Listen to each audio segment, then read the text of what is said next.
Hey, welcome back lads. So let's talk some more about Call of Duty 2024, the next Black Ops game, because I think a lot of us expect that this game is going to be very similar in a lot of ways to Black Ops Cold War, the previous Black Ops game, which we're playing in the background here, right? It just makes sense, it's common sense that, yeah, the next Black Ops game will be like the previous one. Basically a Cold War 2.0 if you like, and not just from a storyline perspective, but I'm talking more about the gameplay and the features and just the kind of feel of the game, that kind of stuff, which is good because Cold War and pretty much all Black Ops games are a very kind of classic style of Call of Duty that fans know and love and want, but at the same time there were some mistakes in Cold War that we don't want repeated in the next game, some stuff that made Cold War one of the weakest Black Ops titles. It needs to be an improvement of Cold War is what I'm getting at basically. Alright, so by far one of the biggest problems was the lack of launch content when it came to maps, and that is true for both multiplayer and zombies unfortunately.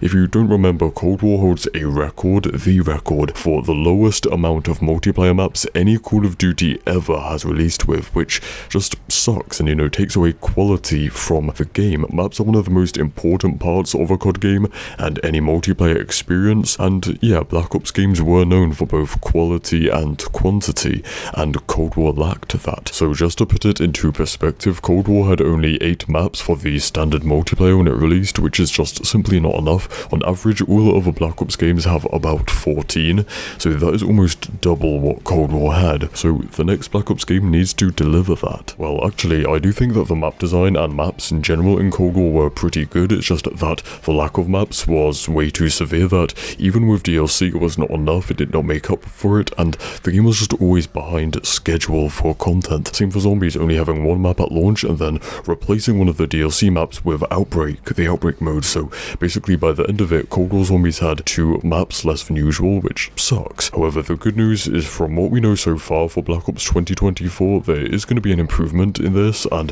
there will be more content. Just from the leaked list of multiplayer maps, there is already 9 leaked maps, which is already more than what Cold War had, and that isn't even the full list, you know, bear in mind that's not everything, it's just an early leak, so there should be even more maps. And Zombies is going to have 2 maps at launch, the Prison Island slash facility map and the other one which we think is a remake of Transit from Black Ops 2. So things are definitely looking good and sounding good so far for Black Ops 2024, and the reason for that, for this improvement, is that the game will have a full 4 years of development time, which is the longest time a COD has ever been developed for, which just, you know, very simply in simple terms, just means we've had more time to work on it, to work on a good game and, you know, with a good amount and good quality content.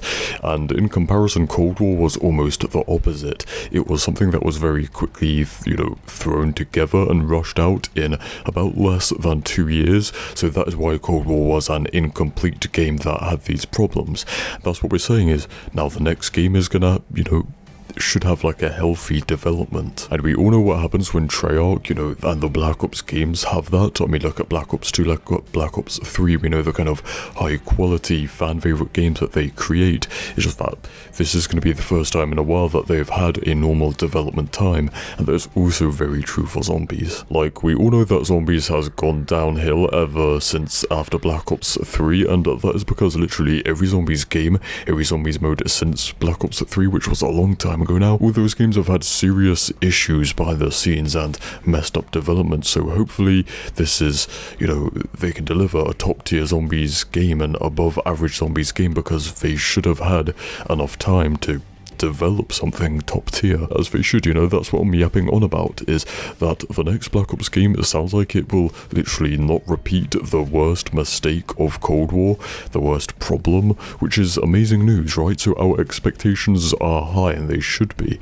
because this game should be, like, on par with at least Black Ops 3. Alright, so hopefully I got the message across, but that is about all we have to say, so stay spicy, and I'll see you in the next one. Cheers.